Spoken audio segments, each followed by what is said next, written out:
Magandang umaga sa ating lahat. March 29, 2024. Ito po ang salita ng ating Panginoong Diyos na pagkain ng ating kaluluwa kuha sa Juan 19:1 hanggang 42. Kaya ipinakuha ni Pilato si Jesus at ipinahagupit. Gumawa ang mga sundalo ng kurunang tinik at ipinutong kay Jesus. At sinuotan nila siya ng kulay ubing kapa. At isa-isa silang lumapit sa kanya at nagsabi, "Mabuhay ang hari ng mga Hudiyo." At ipinagsasampal siya. Muling lumabas si Pilato at sinabi sa mga tao, "Makinig kayo, iharap ko siya muli sa inyo. Gusto kong malaman ninyo na wala akong nakitang kasalanan sa kanya." Nang lumabas si Jesus, suot ang kurunang tinik at ang kulay ubing kapa, sinabi ni Pilato, "Tingnan niyo siya." Nang makita si Jesus ng mga namamahalang pari at ng mga gwardya, sumigaw sila, "Ipako siya sa krus! Ipako siya sa krus!" Pero sumagot si Pilato, "Kayo nga kumuha sa kanya at magpako sa krus. Dahil kung sa akin lang ay wala akong makitang kasalanan sa kanya." Pero nagpumilit ang mga Hudiyo, "May kautusan kami at ayon dito, dapat siyang mamatay dahil sinasabi niyang anak siya ng Diyos." Nang marinig ito ni Pilato, lalo pa siyang natakot. Kaya muli niyang dinala si Jesus sa loob ng palasyo at tinanong, "Taga saan ka ba?" Pero hindi sumagot si Jesus. Kaya sinabi ni Pilato, "Bakit ayaw mo akong sagutin? Hindi mo ba alam na may kapangyarihan akong palayain ka o ipapako sa krus?"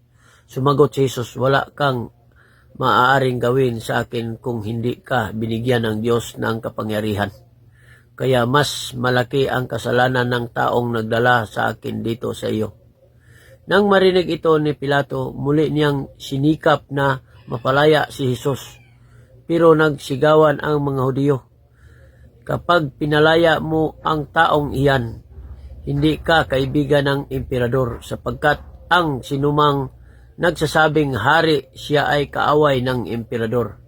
Nang marinig ito ni Pilato, inilabas niya si Jesus sa palasyo. Pagkatapos umupo siya sa upuan ng tagahatol sa lugar na kung tawagin ay batong plataforma, na sa wikang Hebreo ay Gabata. Bandang tanghali na noon, ng bispiras ng pista ng paglampas ng anghel, sinabi ni Pilato sa mga Hudiyo, "Narito ang hari niyo." Pero nagsigawan ang mga Hudiyo, "Patayin siya! Patayin siya! Ipako siya sa krus!" Sinabi ni Pilato sa kanila, "Ipapako ko ba sa krus ang hari niyo?" Sumagot ang mga namamahalang pari, "Wala kaming ibang hari kundi ang emperador." Kaya ibinigay ni Pilato sa kanila si Jesus upang ipako sa krus. Ipinako sa krus si Jesus. Dinala si Jesus ng mga sundalo palabas ng lungsod. Ipinapasan nila kay Jesus ang kanyang krus papunta sa lugar na tinatawag na lugar ng bungo, na sa wikang Hebreo ay Golgota. Doon nila ipinako sa krus si Jesus, kasama ng dalawa pa, sa kanan ang isa at iisa na may sa kaliwa, at nasa gitna nila si Jesus.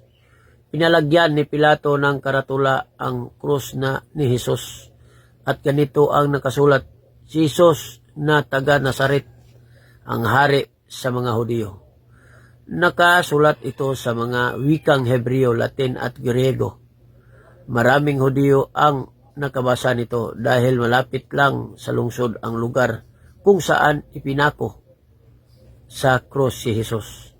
Nagrereklamo ang mga namamahalang pari kay Pilato, "Hindi dapat hari ng mga Hudiyo ang isinulat niyo, kundi sinabi ng taong ito na siya raw ang hari ng mga Hudiyo." Pero sinagot sila ni Pilato, "Kung ano ang sinulat ko, iyon na." Nang maipako na ang mga sundalo si Jesus, kinuha nila ang kanyang damit at hinati-hati sa apat. Tig isang bahagi ang bawat sundalo. Kinuha rin nila ang damit panloob niya. Hinabi ito ng buo at walang tahi o dugtong. Sinabi ng isang sundalo, huwag na natin itong paghatian.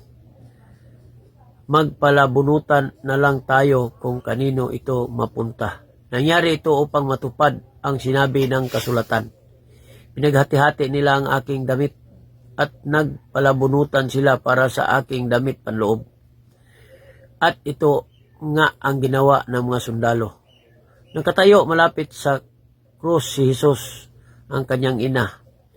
Ang kapatid ng kanyang ina, si Maria na asawa ni Clopas, at si Maria na taga Magdala. Nang makita ni Jesus ang kanyang ina na nakatayo roon katabi ng minamahal niyang tagasunod, sinabi niya, babae, ituring mo siyang anak. At sinabi naman niya sa tagasunod niya, ituring mo siyang ina. Mula noon tumira na ang ina ni Jesus sa tahanan ng tagasunod na ito.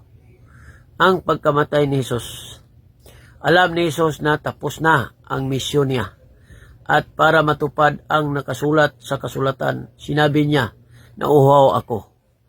May isang banga roon na puno ng maasim na alak. Isinawsaw ng mga sundalo ang isang espongha sa alak. Ikinabit sa sanga ng isupo at inilapit sa bibig ni Jesus. Nang masipsip na ni Jesus ang alak, sinabi niya, tapos na. Iniyuko niya ang kanyang ulo at nalagot ang kanyang hininga. Sinibat ng tagiliran si Jesus. Bispiras na noon ng pista at kinabukasan ay espesyal na araw ng pamahinga. Dahil ayaw ng mga Hudyo na maiwan sa krus ang mga bangkay sa araw ng papahinga. Hinihiling nila kay Pilato na baliin ang mga binti ng mga nakapako upang madali silang mamatay at nang maalis agad ang mga bangkay. Kaya ito nga ang ginawa ng mga sundalo. Binali nila ang mga binti ng dalawang kasama ni Jesus na ipinako. Pero pagdating nila kay Jesus, nakita nilang patay na siya, kaya hindi na nila binali ang mga binti niya. Sa halip, sinaksak ng sibat ng isa sa kanila ang tagiliran ni Jesus at biglang dumaloy ang dugo at tubig. Nakita ko mismo ang mga pangyayari at isinasalaysay ko ito sa inyo. Totoong nangyari ito, kaya alam kong totoo ang mga sinabi ko. Isinasalaysay ko ito upang sumampalataya rin kayo. Nangyari ang mga bagay na ito upang matupad ang sinasabi sa kasulatan. Walang mababali ni isa man sa kanyang buto. Sinasabi rin sa isa pang bahagi ng kasulatan, pagmamasdan nila ang taong sinaksak nila. Sa paglibing kay Jesus. Pagkatapos nito, hiningi ni Jose na taga Arimatea ang bangkay ni Jesus kay Pilato. Si Jose ay isang tagasunod ni Jesus, ngunit palihim lang dahil natatakot siya sa mga pinuno ng mga Hudyo. Pinayagan siya ni Pilato, kaya pinuntahan niya ang mga bangkay ni Jesus para kunin ito. Sinamahan siya ni Nicodemus, ang lalaking bumisita noon kay Jesus isang gabi. Nagdala si Nicodemus ng mga 35 kilo ng pabango na gawa sa pinaghalong mira at aloe. Kinuha nila ang bangkay ni Jesus at nilagyan ng dala nilang pabango habang ibinabalot ng tilang linin ayon sa nakaugalian ng mga Hudyo sa paglibing. Sa lugar kung saan ipinako si Jesus ay may halamanan at doon ay may isang bagong libingan na hinukay sa gilid ng burol na hindi pa na papalibingan. Dahil bispiras na noon ng pista at dahil malapit na lang ang libingan doon na nila inilibing si Jesus. Ito po ang salita ng salita ng Diyos. Don't forget to follow share, and like my post. God bless us all.